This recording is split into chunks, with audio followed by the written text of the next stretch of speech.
My first question is, could you take us back to where it all started for you? Like, when did you know you wanted to be a drummer, to be honest? And like, what age? I think I was probably maybe 10 or 11. Story goes that, like of everyone, I was always tapping on tables and Yeah. at dinner time. And my parents, my dad, said, "Right, you know what?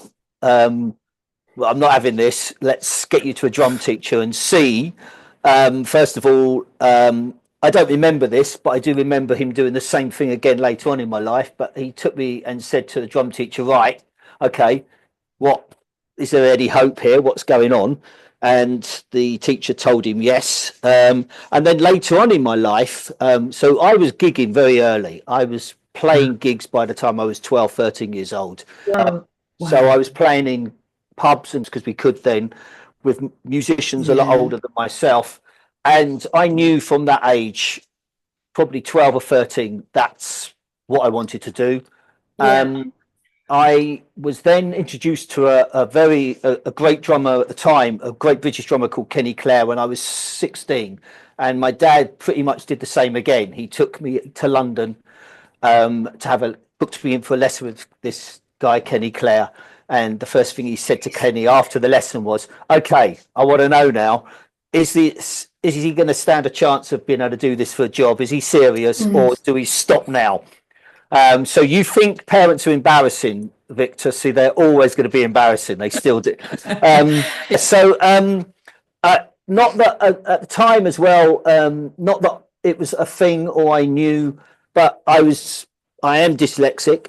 It wasn't such a thing at school when I was at school, and so I was always that classed as being the disruptive, stupid, thick child. And but I didn't know why I couldn't understand what was going on. And then again, probably by the time I was into secondary school, so that would have been 12, 13, a music teacher came to the school who was young, played rugby, was cool, and I just connected to him, and he basically he guided me, got me into playing all styles of music. And I look back, I'm still in contact with that teacher now, and I look back now and realise that if it wouldn't have been for him, I don't really know what my pathway would have been. So it goes back that far. I think I got an understanding that I knew how to work hard. My parents always did that to me. So I knew I needed to work hard. I just needed to know what I needed to work hard at. So as soon as I decided this was it, so like I said, maybe 12, 13 years old, this was what I wanted to do. At no stage ever in my life, even the difficult times came later on, did I not question myself? I knew I was going to be a drummer. I knew that's all I was going to do. So I'm going to jump in on the second one there, because so then you kind of knew that that was going to be a vocation. How did you go about getting that Well, kick started? Was it straight after school? so I wanted to go to Leeds Music College. So I Okay. originally lived in Brighton. I wanted to go to Leeds Music College. At the time, you needed three A levels, and one of the A levels you needed was English.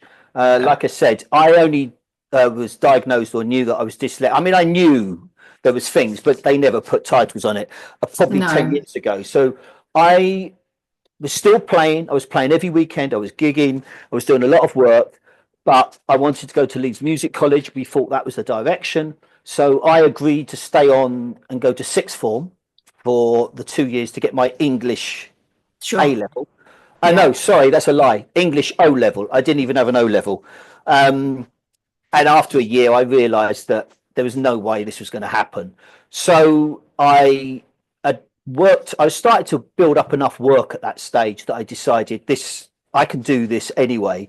So I would have been, like I Great. said, 16, 17, which builds into that story when my dad took me to this other drum teacher and said, "Right, Okay. okay, let's look at this." So that was Did it it, become really. more full time from there then? So it was Yeah, kind of like a daily sort of. it's funny because it was probably even at school. I look back now and I realise I was earning a lot more than any of my other mates working in, paper rounds or shops. So I was already earning money Yeah, of the um, gigging and things. from playing, yeah, Yeah. playing drums, yeah.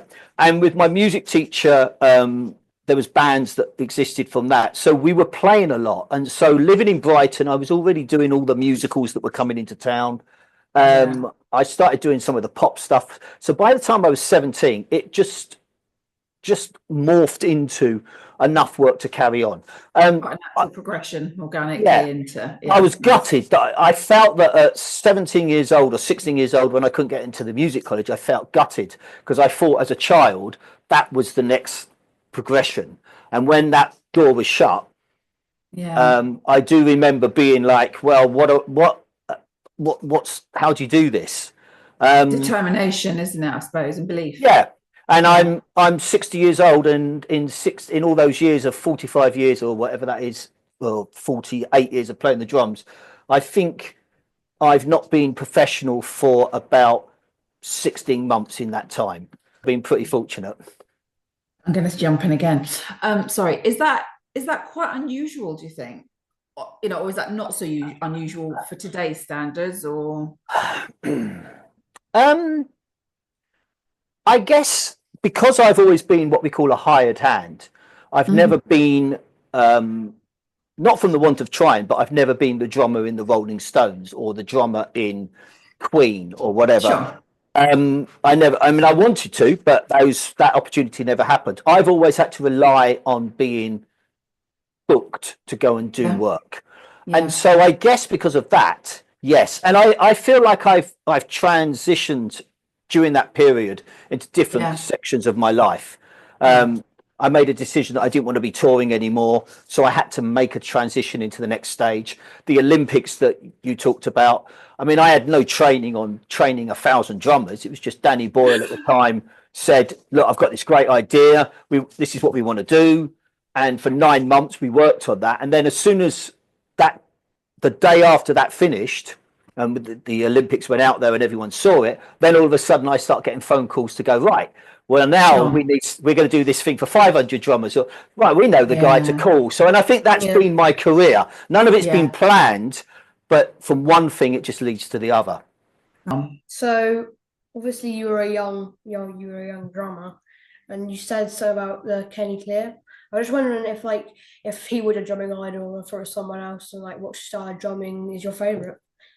I think that for those that know who Kenny Clear was probably certainly one of the greatest drummers in the UK, and certainly was known and recognised as one of the greatest drummers in the world. Unfortunately, Kenny died quite young and early. But I think when I studied with Kenny, I realised that I couldn't pick a genre of music and stick to it. I realised I wanted to play the drums, and the skills, we call them transferable skills.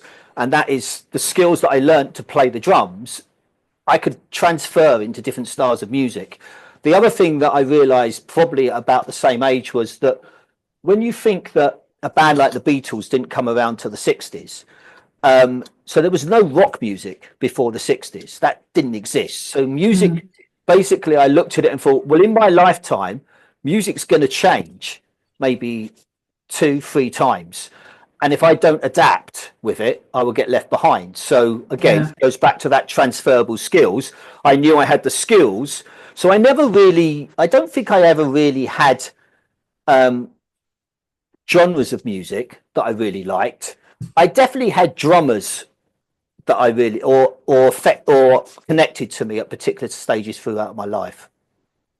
Have you got a particular genre Well, obviously, the rock and all that, but that's probably what I like to play. I don't like playing a lot of jazz because there's a lot of different time signatures and all those different songs. But I think rock is probably a good solid choice to carry on. Yeah, and I think that's important for you because you're connecting to that style of music, and obviously we play the drums because we like to play along to music. That's our connection, and that's super important.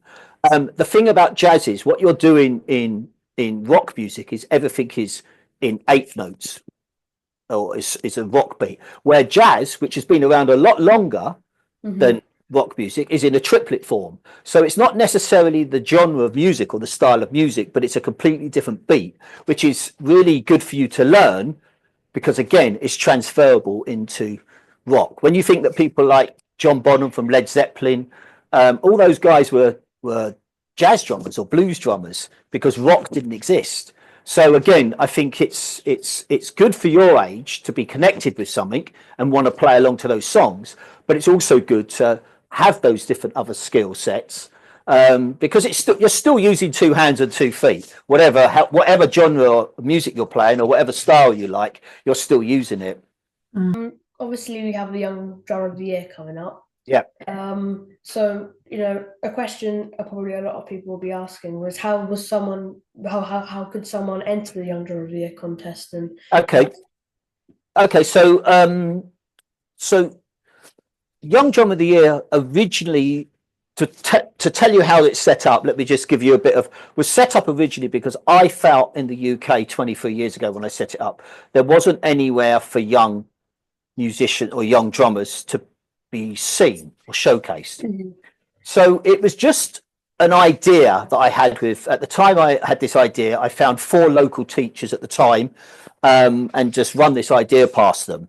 And so it was just set up by people sending in a 2-minute video. And of course, 23 years later, the event's gone on to become a lot bigger. I now feel that it's there for a completely different reason to what it was when it first set up. Originally, like I said, exposure shows people in the UK how good our young musicians are in the UK because it's 16 and under. But now I find that the challenge that your generation are having now is social media. You're growing up, which is good and bad, but that's in your life. So social media now is what you see, and you look at drummers on social media and think that that's what it's all about. So now we've got to a stage where maybe young drummers can sit in their bedroom, or any musician, but we're talking about drummers, can sit in their bedroom and never leave the house and play along to covers.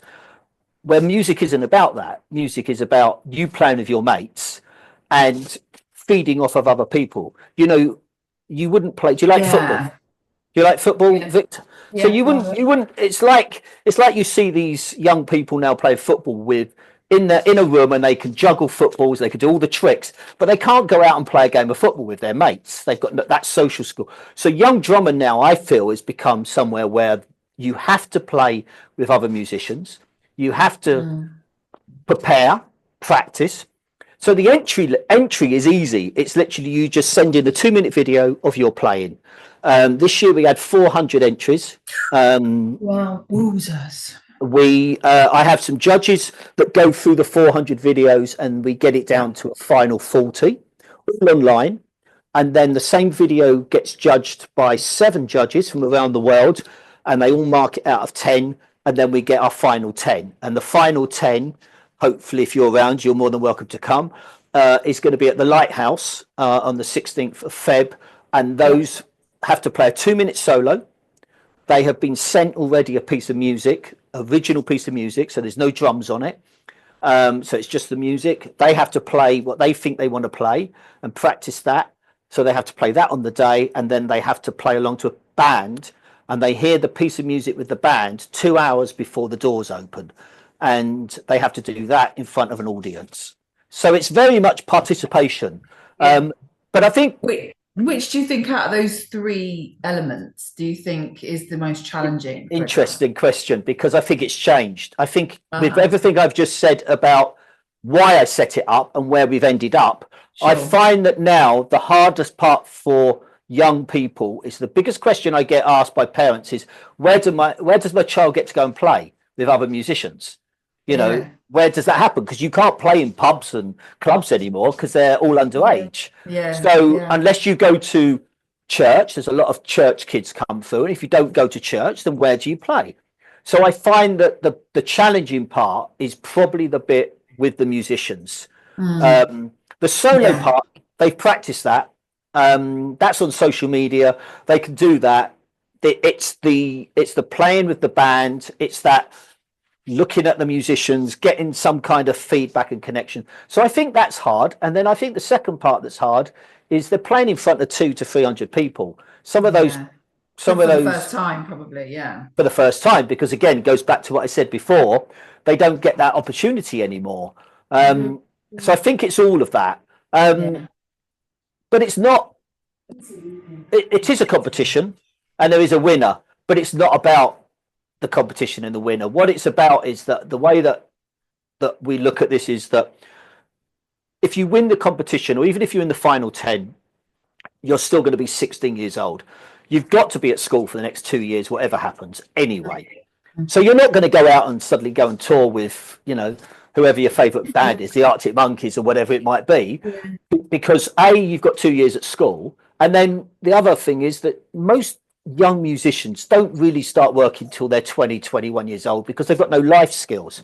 So what this does is it sets up the infrastructure that we can help them. They've got someone to call. So we can help them and on that. So that's really what it's all about. Yeah, definitely.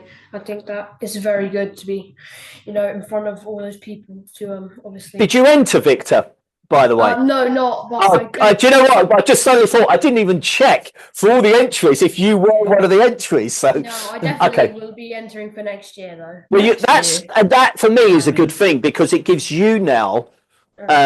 You've got a year. You've got something to work towards, and I think it's important that you have work. And it's not about it's. I mean, a lot of the guys and girls that have been in it haven't won it and have got massive careers now. Dexter Hercules is touring with Ed Sheeran. Paulie Stanley McKenzie is the musical director and the percussionist for Harry Styles. You know, Matty Brown is Stormzy's drummer. You know, these are the biggest bands in the world that they're now playing with. Yeah, that was kind of our next question, actually. Sort of, is this competition something that does lead on to other things? And that obviously is very, you know, that's definitely the case. It's contacts. They're going to be in there with the best top 10 young drummers in the country. And if they use that and they stay connected, there's a strong chance that for the next 30, 40, 50 years of their life, those connections are still going to be there. Sure. So obviously with the Young Drummer of the Year still going, my mum says you're having US finals too as well. So one of the great things, so first things first, when I started this event, I was in my 30s and it was great. I'm very aware that I'm now not in my 30s and I wanted the legacy of the event to carry on.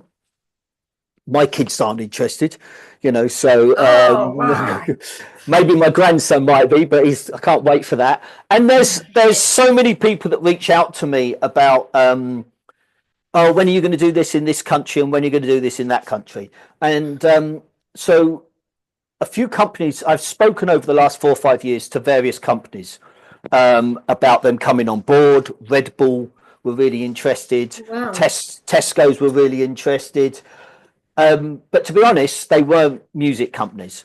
And I was very aware of that. So I'm really pleased that I've teamed up with Zildjian, the cymbal company, which is the oldest music company in the world, 400 years old.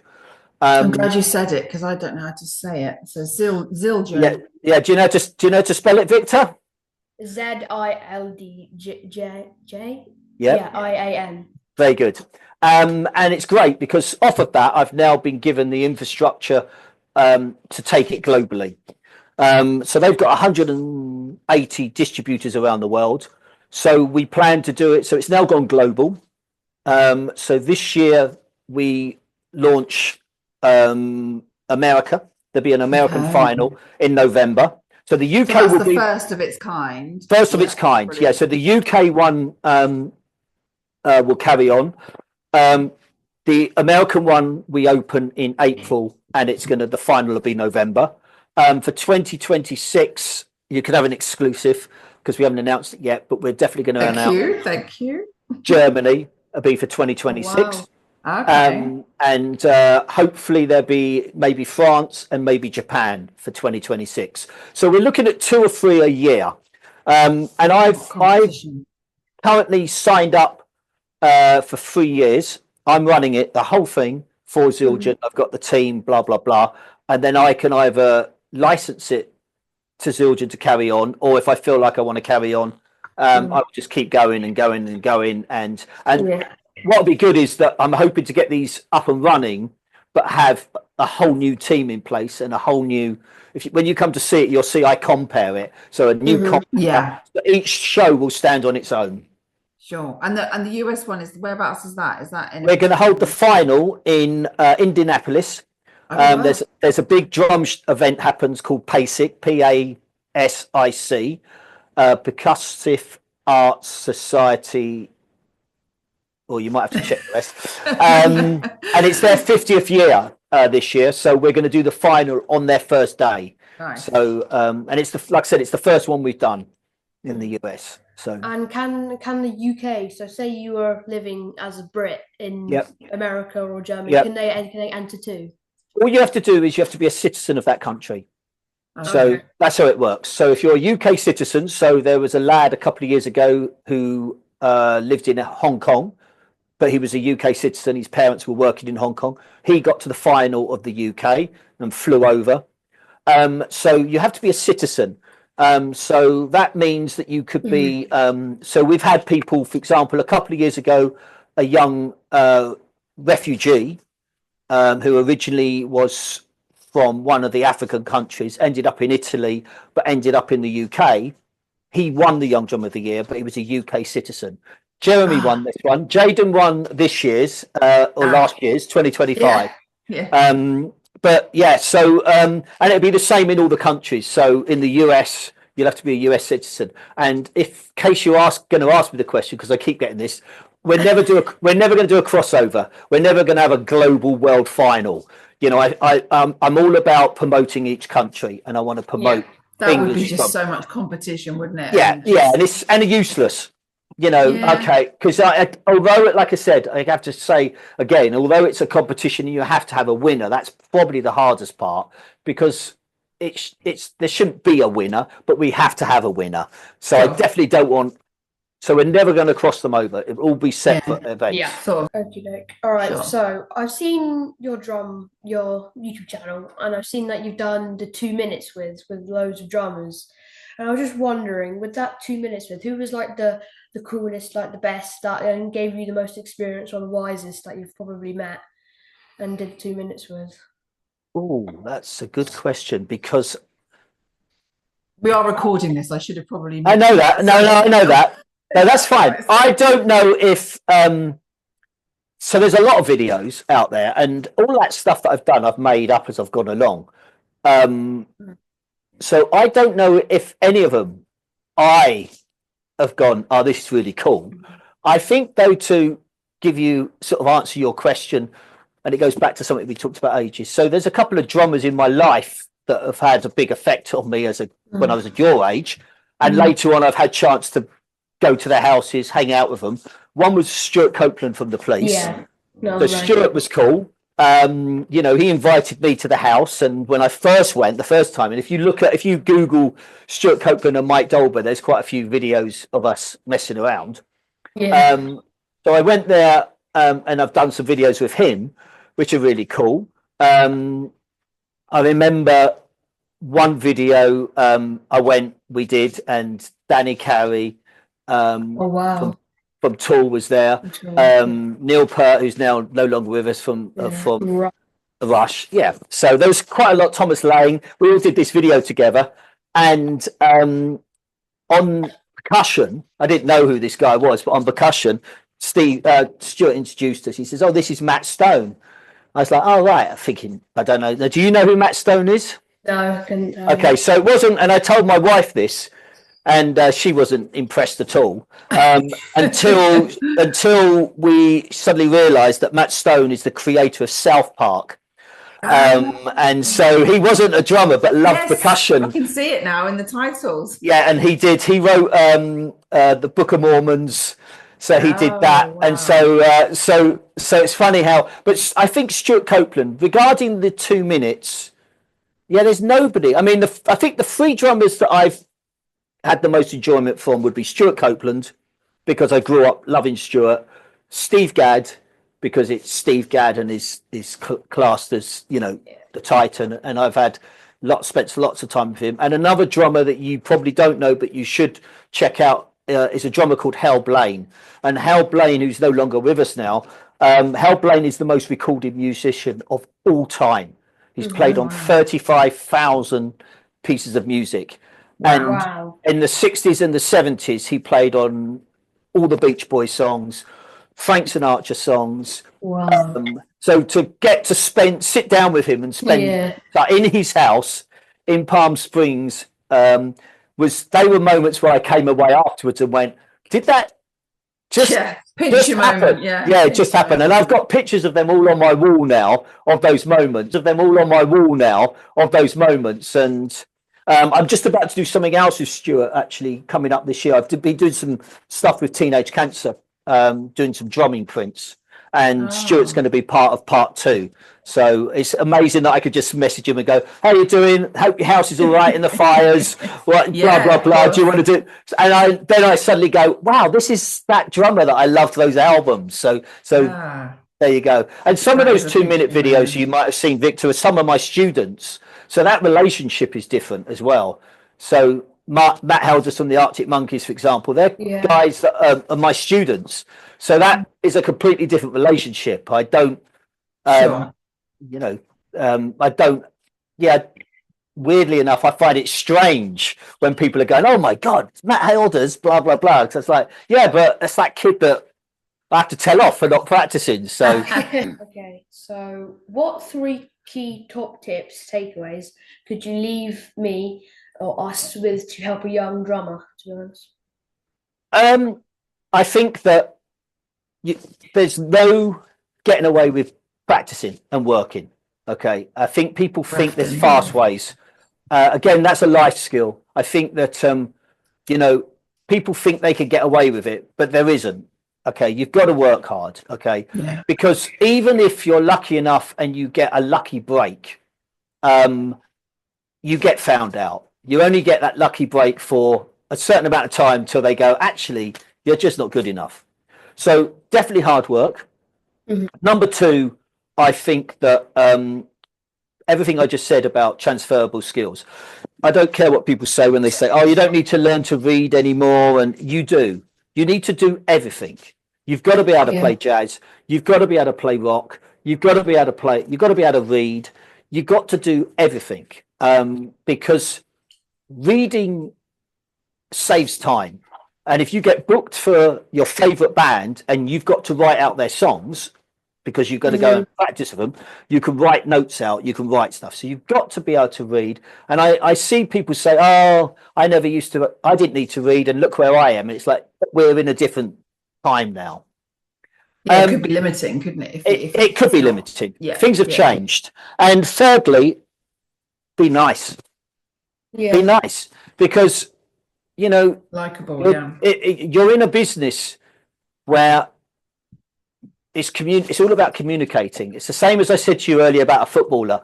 Great, you could be the greatest footballer and you could just practice in your bedroom, and then you go out and you train with, or you go and have a game, and if no one likes you, they're not going to pass you the ball. It's the same in the music business. Okay, so you've got to just be nice. Well, I couldn't agree more, and obviously you've been amazing and hugely nice to spend some time with us today. No problems at all.